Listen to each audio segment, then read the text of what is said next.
Gordon McDonald Partridge. This book's written by Mem Fox and it's illustrated by Julie Vivis.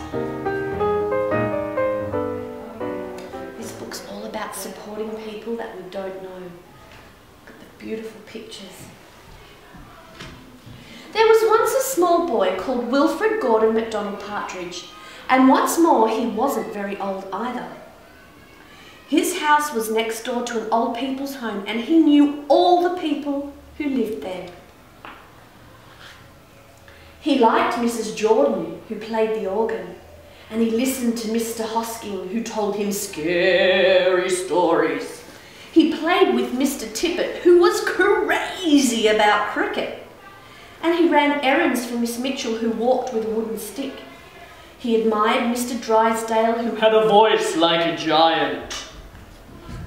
But his favourite person of all was Miss Nancy Allison Delacourt Cooper, because she had 4 names, just as he did. He called her Miss Nancy, and he told her all his secrets. One day, Wilfrid heard his mother and father talking about Miss Nancy.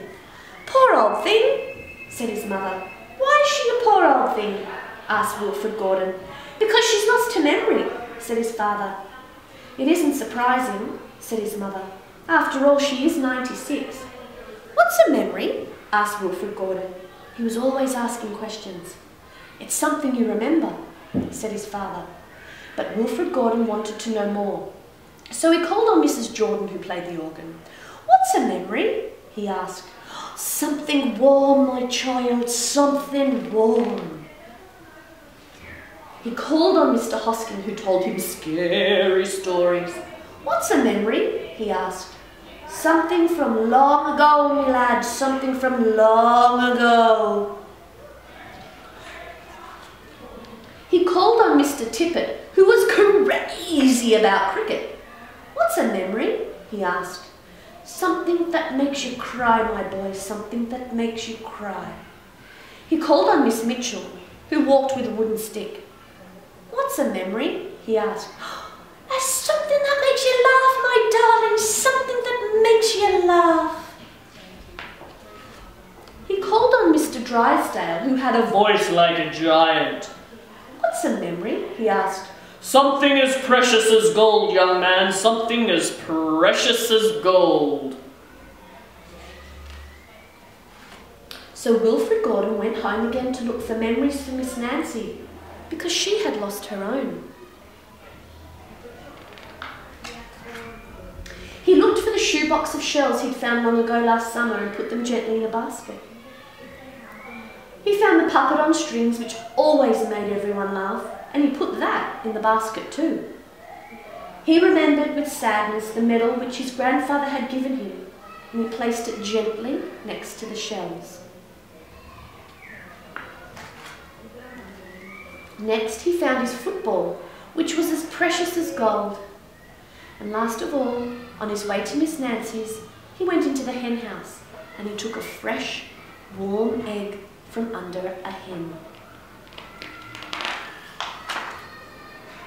Then Wilfrid Gordon called on Miss Nancy and gave her each thing one by one. "What a dear, strange child to bring me all these wonderful things," thought Miss Nancy. Then she started to remember. She held the warm egg and told Wilfrid Gordon about the tiny speckled blue egg she had once found in a bird's nest in her aunt's garden. She put a shell to her ear and remembered going to the beach by tram long ago and how hot she had felt in her button-up boots. She touched the medal and talked sadly of the big brother she had loved who'd gone to war and never returned.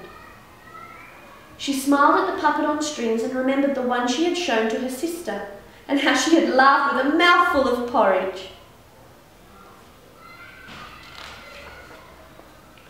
She bounced the football to Wilfrid Gordon and remembered the day she had met him and all the secrets they had told. And the two of them smiled and smiled because Miss Nancy's memory had been found again by a small boy who wasn't very old either.